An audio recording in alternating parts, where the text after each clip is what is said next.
Okay, lower body, knee dominant. What's the first one? Cook squat.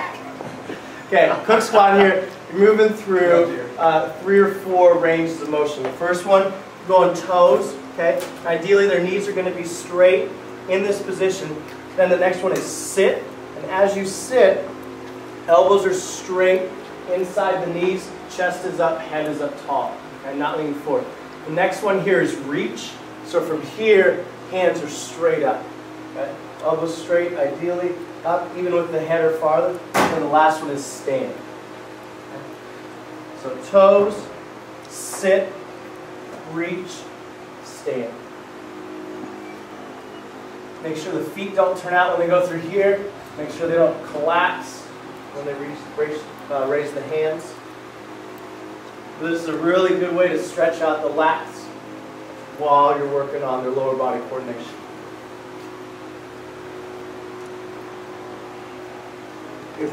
Prisoner squats.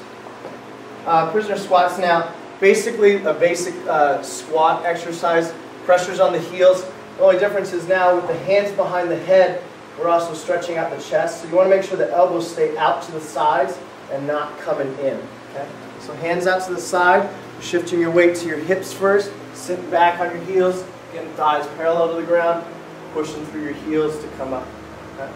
Now, as they get tired, they're going to start to come forward and down. You don't want that. So you want elbows out to the side, chest up, head up the whole time. Split squat. Chris, do you want to, kids who are weak and their knees knuckle in and are bowing? So with prisoner squat here, if you have girls that are really hardcore letting their knees come in, you can have them go out a little wider and toes turn out, and that'll kind of force them to keep their knees out. It's almost kind of a sumo squat. The other teaching point too is as you go down, have the pressure be on the outsides of their feet instead of the insides.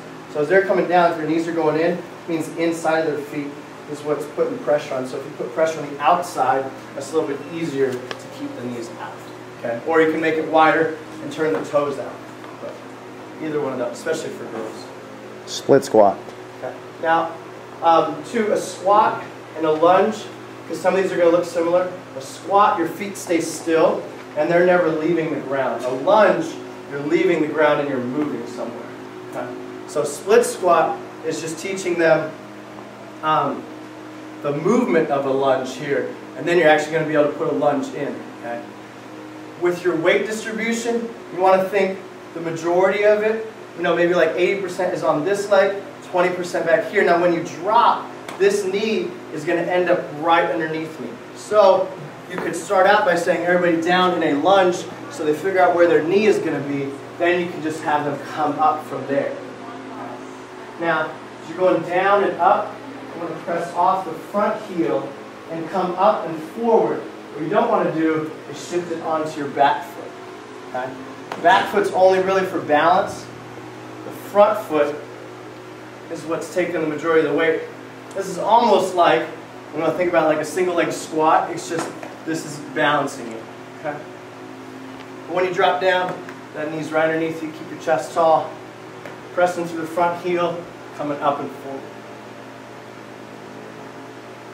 Step up. Hold on, if they're doing it right. Go. Okay. On step up now, so you're carrying the theme of pressing through the heel. Okay? You want to make sure the knee is right over the ankle when they start out, so their body is going to be back behind their foot. Now as they press up, they're pressing through their heel, not thinking about pressing through their toes, and you're just pressing up and down.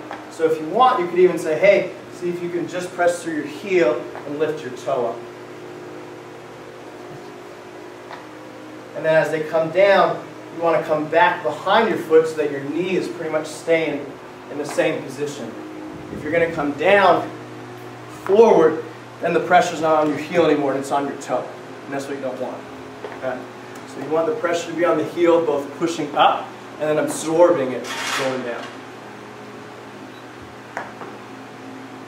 Wall sits. The wall sits here. Knees 90 degrees here, getting down and low. This is where you can really work on their flexibility, pressing their back into the wall. working on their neck posture. Then you can always add a streamline, but you want to make sure that the back is against you. Okay?